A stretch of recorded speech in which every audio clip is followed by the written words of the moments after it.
ఆధ్యాత్మిక శక్తి అనే కార్యక్రమానికి ప్రభువైన యేసుక్రీస్తు పేరిట మీ అందరికీ స్వాగతం ప్రియులారా.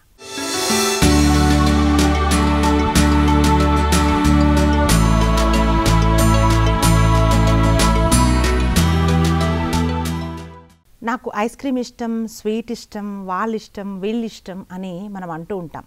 అంటే ఒక్కొక్కరు ఒక్కొక్క దాన్ని ఇష్టపడుతుంటారు. అలాగే కుటుంబంలో కొంతమందిని మనం ప్రేమిస్తూ ఉంటాం. దానికి మనకు గల కారణాలు ఉంటాయి. ఇప్పుడు సేవలో నమ్మకంగా పనిచేసే వాళ్ళని సేవకులు ఇష్టపడుతూ ఉంటారు. అలాగే కష్టపడి పనిచేసే వాళ్ళని ఇష్టపడుతూ ఉంటారు. మంచి వాళ్ళని ఇష్టపడుతూ ఉంటారు. ఇది మనుషులు.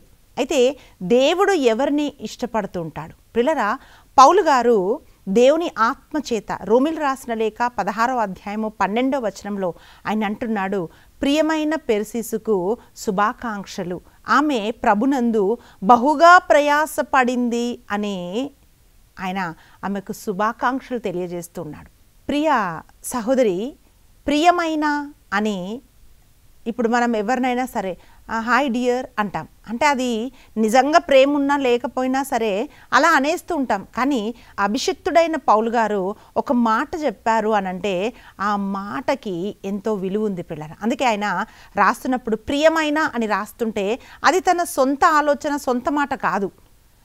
దేవుడు ఎవరిని ఇష్టపడ్డాడో ఆయన వాళ్ళని ఇష్టపడ్డాడు. అందుకే దావీదు కూడా అంటున్నాడు, ప్రభువా భక్తిహీనుని నేను ద్వేషిస్తున్నాను, నువ్వు ప్రేమించిన వారిని నేను ప్రేమిస్తున్నాను ప్రభువా అని దావీదు కీర్తనకారుడు తన కీర్తనలో దేవుణ్ణి స్తుతిస్తూ ఉన్నాడు. పిల్లరా, అలాగే మనం పౌలు గారిని కూడా మనం చూసినట్లయితే ఆయన ప్రియమైన అని రాస్తున్నప్పుడు దేవుడు ఎవరిని ప్రేమిస్తాడు అని మనం చూస్తే ప్రియమైన లేకపోతే ఇష్టురాలు, ప్రియురాలు అని మనం చూసినట్లయితే పిల్లరా, ఈ రోజుల్లో మనం చూస్తే అంటే ఉద్యోగం చేసే చోట కానివ్వండి, లేక బయట ఎక్కడైనా కానివ్వండి, సేవలో కానివ్వండి, ఎవరినైనా వాళ్ళు కొంచెం ఎక్కువ పొగిడారనుకోండి, లేక ప్రేమించారనుకోండి, ఇంపార్టెన్స్ ఇచ్చారనుకోండి, అసూయ, కుళ్ళు ఇవన్నీ మొదలైపోతాయి. ఎందుకు పౌలు గారు పెర్సిస్ని ఎందుకు మెచ్చుకున్నారు అని మనం ఆలోచించే వాళ్ళం. కానీ ఆయన ఆమెను ఎందుకు పొగిడారు, ఎందుకు ఆమె కోసం రాశారు అని అంటే ఆమె క్రీస్తునందు ఉన్న ఒక స్త్రీ. పిల్లరా, మనం వాక్యంలో మనం చూసినట్లయితే హెబ్రీయులు రాసిన లేఖ 11వ అధ్యాయం 6వ వచనం చెప్తుంది, విశ్వాసం లేకుండా దేవునికి ఇష్టుడై ఉండుట అసాధ్యము అని వాక్యం పలుకుతుంది. అంటే ఇష్టురాలు, ప్రియురాలు అని పిలుస్తూ ఉంటే, ప్రియమైన అని పిలుస్తూ ఉంటే పెర్సిస్లో బలమైన విశ్వాసం ఉంది అని మనకు అర్థమవుతుంది. కారణం ఏంటంటే విశ్వాసం లేకపోతే ఆమె ఒక పార్సీ దేశానికి చెందిన ఒక స్త్రీ, కానీ అన్నిటినీ విడిచిపెట్టి ప్రభువుని ఆమె నమ్ముకుంది అంటే ఆమె లోపల ఎంత విశ్వాసం ఉండాలి ప్రియ సహోదరి. కనుక ఆమె విశ్వాసం కలిగిన స్త్రీ కనుకనే ఆమె దేవునికి ప్రియమైనదిగా, అలాగే అపోస్తలుడైన పౌలు గారికి ప్రియమైన ఒక స్త్రీగా మనం చూస్తూ ఉన్నాం. వాక్యం పలుకుతుంది, మత్తయి సువార్త 3వ అధ్యాయము 17వ వచనం మనం చూస్తే, యేసు ప్రభు జ్ఞానస్నానం పొందుకొని బయటికి వస్తూ ఉంటున్నప్పుడు పరలోకము నుండి ఒక స్వరం చెప్తుంది. పరిశుద్ధాత్మదేవుడు పావుర రూపం వలె ప్రభు పైన వాళ్తూ ఉండగా పరలోకం నుంచి ఆ స్వరం సాక్ష్యమిస్తూ ఉంది, ఈయన నా ప్రియ కుమారుడు, ఈయన యందు నేను ఆనందిస్తున్నాను అని ప్రభు పలికాడు. ఎందుకో తెలుసా అండి, తన పరిచర్య ఆరంభం అవ్వడానికి యేసు ప్రభు తన్ను తాను సిద్ధం చేసుకున్నాడు. ఆత్మచేత నింపబడి శ్రమలకి తన ప్రాణం పెట్టడానికి తను నిలబడ్డ ఆ సమయము గనుక దేవుడు ఏమంటున్నాడంటే నా కోసం నిలబడుతున్నాడు కనుక ఇదిగో ఈయన నా ప్రియ కుమారుడు, ఈయన యందు నేను ఆనందిస్తున్నాను అని ప్రభు స్వరము ఆకాశం నుండి దేవుడు యేసు ప్రభుని గురించి సాక్ష్యం ఇచ్చాడు పిల్లగా. అలాగే మనం చూస్తున్నాం మత్తయి సువార్త 17వ అధ్యాయం 5వ వచనంలో యేసుక్రీస్తు రూపధారణ చెందినప్పుడు పిల్లరా ఆ కొండ పైన మనం చూస్తున్నాము ఒక స్వరం మళ్ళీ పలుకుతుంది. అదేంటంటే ఇదిగో ఈయన నా ప్రియ కుమారుడు. ఎందుకు నా ప్రియ కుమారుడు అని ప్రభువుని దేవుడు అంటున్నాడంటే, యేసు ప్రభుని అంటున్నాడంటే పిల్లరా శ్రమలకు సిద్ధమవుతున్న సమయం అది. జ్ఞానస్నానం పొందుకొని పరిచర్యకు సిద్ధమైనప్పుడు, అలాగే ఈ కొండపైన రూపాంతరం పొందినప్పుడు, ప్రిలరా దివ్య రూపధారణ దాల్చినప్పుడు, ఈయన నా ప్రియ కుమారుడని ప్రభు ఎందుకు సాక్ష్యం ఇస్తున్నాడంటే, ఇక శ్రమల కాలం ఆరంభమైంది. అయితే తన కుమారుడు ఏ శ్రమలు వచ్చినా తను విడిచిపెట్టడు గనుక దేవుడు అంటున్నాడు, ఈయన నా ప్రియ కుమారుడు అంటున్నాడు. ఎందుకు పెర్సేసును ప్రియమైన అంటున్నారంటే, ప్రిలరా ఆమె తన సొంత అంటే ఆమె కల్చర్ కానివ్వండి, లేకపోతే వాళ్ళ కట్టుబొట్టు తీరు కానివ్వండి, వాళ్ళ పద్ధతులు కానివ్వండి, వాటన్నిటిని విడిచిపెట్టి యేసు ప్రభుని వెంబడించడానికి వచ్చినప్పుడు ఎన్ని మాటలు, ఎన్ని శ్రమలు, ఎన్ని ఎదుర్కొన్నా సరే ఆమె ప్రభు కోసం నిలబడ్డది. నేను ఒక అన్యురాలుగా అయితే అన్నిటిని వదిలిపెట్టి నేను ప్రభుని వెంబడిస్తున్నప్పుడు చాలామంది చాలా రకాల మాటలు నన్ను అన్నారు. అంటే ఇదేంటి అంటే నువ్వు కొత్తగా దీంట్లోకి వెళ్ళిపోయి ఇలా చేస్తున్నావేంటి, అలా చేస్తున్నావేంటి అని మనుషులు పలికినప్పుడు, అవమానించినప్పుడు, తృణీకరించినప్పుడు, ప్రిలరా దేవుడు బలపరిచి ముందుకు నడిపించాడు. ఆయన నన్ను పిలిచాడని నేను విశ్వసించాను కనుక అన్నిటినీ నేను తట్టుకోగలిగాను. ప్రిలరా వాక్యం పలుకుతుంది. యోహాను సువార్త 10వ అధ్యాయము 17వ వచనంలో మనం చూసినప్పుడు వాక్యం అంటుంది, ఈ కారణము చేతనే, ఏ కారణం చేత అండి? ఈ కారణం చేతనే తండ్రి నన్ను ప్రేమించును, ఏలయనా నా ప్రాణము మరలా పొందుటకై దానిని దారపోయుదును. అంటే ప్రాణం కూడా దారపోసే అంతగా తండ్రిని యేసు ప్రభు ప్రేమించాడండి. కనుకనే ఆయన ఏం చేస్తున్నాడు, ఈయన నా ప్రియ కుమారుడు అని అంటున్నాడు. పిల్లరా పెర్సిసు కూడా తన జీవితాన్ని దేవుడి కోసం సమర్పించింది. కనుకనే ఆమె ప్రియురాలుగా, ఇష్టురాలుగా మారిపోయింది. ఈరోజు మనం అంటున్న ఒక చిన్న ఆర్డినరీ డియర్, లవింగ్ అని ఏంటేంటో మనం మాటలు మనం కలిపి మాట్లాడుతుంటాం కదండి. అది కాదండి.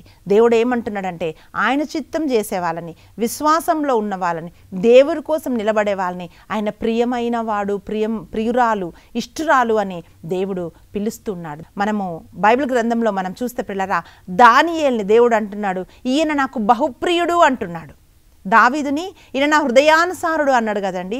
అలాగే దానియేలును మనం చూసినట్లయితే ఈయన నాకు బహుప్రియుడు అంటే చాలా నేను ప్రేమించిన వాడు అన్నాడు. ఎందుకంటే ఆ సింహాల గుహలోకి ప్రాణం కూడా పెట్టడానికి వెళ్ళాడు కనుక ఈయన నాకు బహుప్రియుడు అని ప్రభు పలికాడు. ప్రియ బిడ్డ, ఈరోజు దేవునికి ప్రియమైన బిడ్డగా, ఇష్టమైన బిడ్డగా నువ్వు ఉన్నావా? చూడండి, కొన్నిసార్లు తల్లి కానీ తండ్రి కానీ బిడ్డల్ని చాలా ప్రేమిస్తారు. ఎందుకంటే వాళ్ళు బాగా చదువుతారా, లేకపోతే వాళ్ళు చాలా కష్టపడుతున్నారా, చాలా కష్టాలు అనుభవించారా, వాళ్ళని చాలా ప్రేమిస్తారు. అలాగే దేవుడి కోసం నువ్వు విశ్వాసం నిలబడినప్పుడు ప్రియ సహోదరి, దేవుడు నిన్ను ప్రేమిస్తాడు. నా ప్రియమైన బిడ్డ అని దేవుడు మన గురించి ఆయన సాక్ష్యం ఇస్తాడు.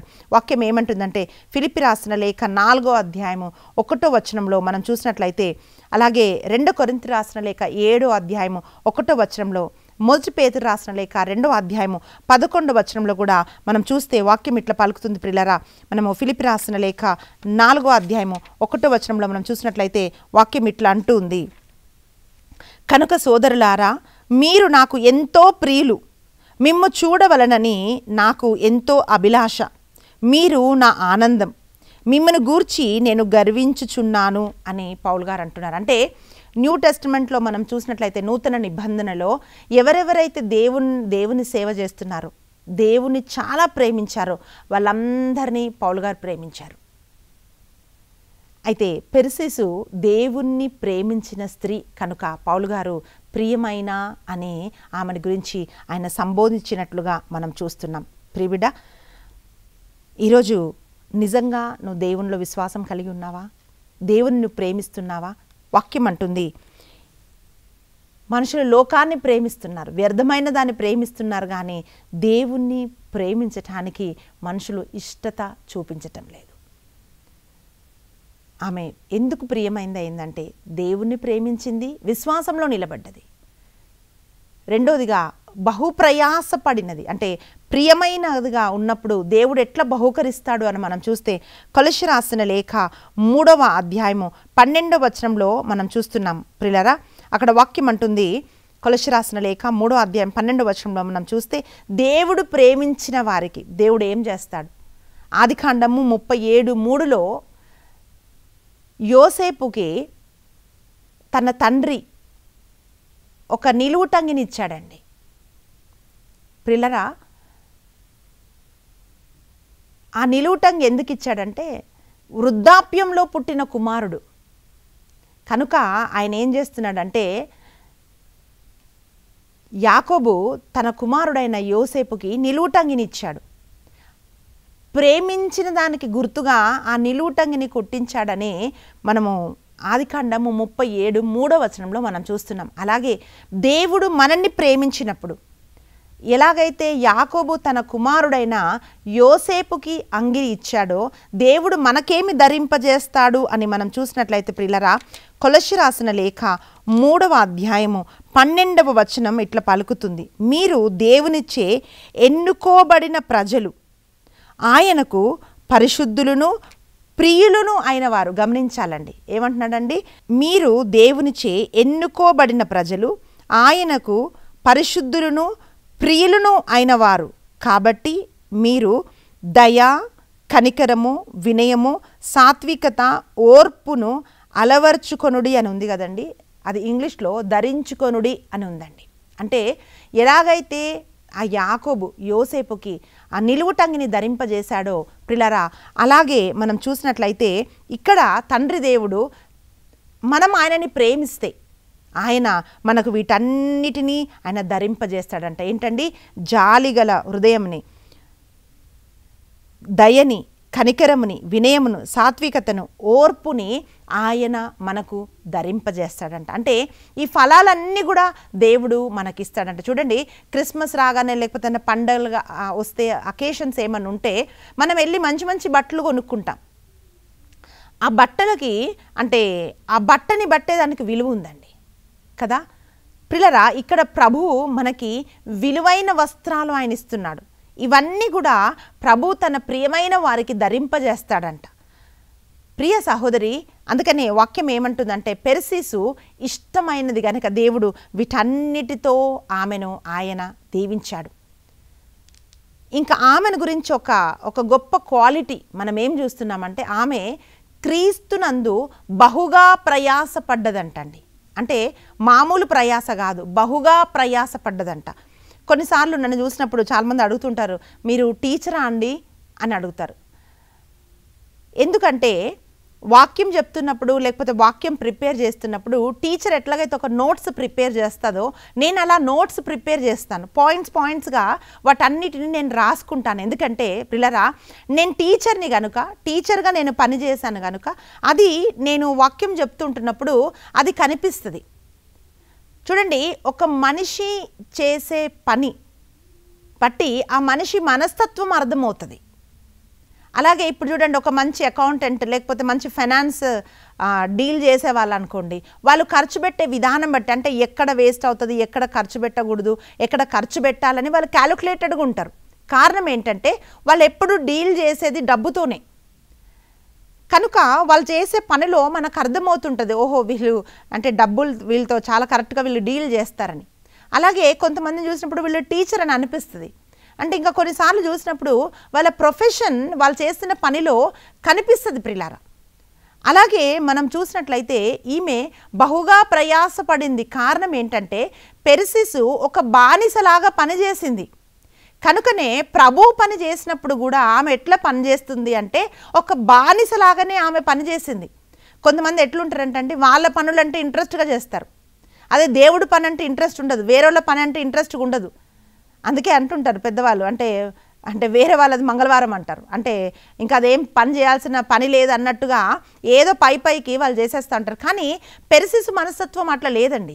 ఆమె క్రీస్తునందు బహుగా ప్రయాసపడింది అని వాక్యం తెలియజేస్తుంది. పిల్లరా, ఉపదేశకుడు గ్రంథము 6వ అధ్యాయము 7వ వచనంలో మనం చూసినట్లయితే ప్రతి ఒక్క వ్యక్తి పొట్టకూటి కోసమే పనిచేస్తాడంట, అయినను వారికి సంతృప్తి లేదు అని వాక్యం పలుకుతుంది. ఉపదేశకుల గ్రంథం 6వ అధ్యాయము 7వ వచనం. అంటే ఏ పని చేసినా ఆ పని నుండి నాకు ఏదో ఒక లాభం రావాలి, లేకపోతే నాకేంటి, నేను ఎందుకు చేయాలి, ఎందుకు ఎక్స్ట్రా అవర్స్, ఎందుకు నాకు ఈ పని అని మనం అనుకుంటుంటాం. ప్రభు కోసం చేస్తే నాకేమొస్తుంది, దేవుడి కోసం చేస్తే నేనెందుకు చేయాలి అని మనుషులు అనుకుంటుంటారండి. కానీ వాక్యం ఏం పలుకుతుందంటే ప్రిలరా, ఈమె ఎలా పనిచేసింది అని మనం చూస్తే క్రీస్తునందు బహుగా ప్రయాసపడిందంట. వాక్యం ఇట్లా పలుకుతా ఉంది, ప్రియ సహోదరి, ప్రియ సహోదరుడా, క్రీస్తునందు నీ ప్రయాసం వ్యర్థం కాదు. ఈ వాక్యం వింటున్న ప్రియ సహోదరి, ఈరోజు అనేకమైన పనులు, ఫిలిప్పీ రాసిన లేఖ 2వ అధ్యాయము 4వ వచనంలో వాక్యం ఏమంటుందంటే, మీలో ప్రతివాడు తమ సొంత కార్యములనే చూచుకొనును, కానీ ఇతరుల కార్యములను వాళ్ళు చూడవలెను అంటుంది. అంటే వేరే వాళ్ళ గురించి వాళ్ళకి కన్సర్న్ ఉండదండి. ప్రియబిడ్డ, ఈరోజు దేవుడు మనల్ని ఆయన పరిచర్య చేయటానికి, ఆయన పనులు చేయటానికి ఆయన మనకి ఆహ్వానం ఇస్తూ ఉన్నాడు. నీ చేయగలిగిన కెపాసిటీలో నువ్వు ఏ పని చేయగలుగుతావు దేవుడి కోసము, ఆ పని చేయడానికి ప్రభు మనల్ని పిలుస్తూ ఉన్నాడు. ప్రియులారా, వాక్యం పలుకుతా ఉంది. 1 కొరింథీ రాసిన లేఖ 15వ అధ్యాయము 58వ వచనంలో మనం చూసినట్లయితే వాక్యం ఏమంటుందంటే, 1 కొరింథీ రాసిన లేఖ 15వ అధ్యాయము 58వ వచనంలో మనం చూసినట్లయితే వాక్యం పలుకుతోంది, మీరు ప్రభు కోసం పని చేసినప్పుడు ఆయన కోసం మీరు చేస్తున్న ఏ ప్రయాసం కూడా వ్యర్థము కాదు అనే వాక్యం అంటుంది. ప్రియులారా, మీరు పని చేసినప్పుడు ఎలా పని చేయాలంటే స్థిరులుగా, అంటే స్థిరత్వం కలిగి కదలని వారుగా, ప్రభు కార్యాభివృద్ధి అందు ఆసక్తి గలవారై మీరు ఉండుడి అని వాక్యం మనకు తెలియజేస్తుంది. అంటే ఏంటండి, కొద్ది రోజులు పని చేస్తాం, మళ్ళీ కొద్ది రోజులు మానేస్తాం, అలా కాదండి. దేవుడి పనిలో మీరు స్థిరంగా ఉండాలి అని చెప్పి వాక్యం మనని బలపరుస్తుంది. ప్రియులారా, ప్రభు సేవలో ఏ చిన్న పని మొదలుకొని పెద్ద పని వరకు మీరు దేవుడి కోసం ఏ పని చేసినా కూడా ఆ పని నిష్ప్రయోజనము కాదు, వ్యర్థము కాదు అని పౌలు గారు తెలియజేస్తున్నారు. అందుకే ఆయన ఏమంటున్నాడంటే, మీరు స్థిరముగా ఉండండి, నిలకడగా ఉండండి, అంటే ప్రభు కార్యాలలో ఆసక్తి గలవారై ఉండుడి అని ఆయన ప్రోత్సహిస్తున్నాడు ప్రభు పని చేయటానికి. ప్రియులారా, కొలస్సీ రాసిన లేఖ 3వ అధ్యాయం 23, 24 వచనాలు మనం చూస్తే, ప్రభు స్వాస్థ్యమును ప్రతిఫలముగా పొందుదమని ఎరిగి అది మనుషుల నిమిత్తము కాక ప్రభు నిమిత్తము మనస్ఫూర్తిగా సేవ చేయుడి అనే వాక్యం పలుకుతాంది. అంటే ఇష్టపూర్వకంగా, ఇష్టముతో మనం ప్రభు సేవ చేయాలి. చూడండి, కొన్నిసార్లు మనం మనుషులు మాట్లాడుతుంటే వింటుంటాం, నా బిడ్డల కోసం నేను చాలా కష్టపడ్డానంటారు తల్లిదండ్రులు.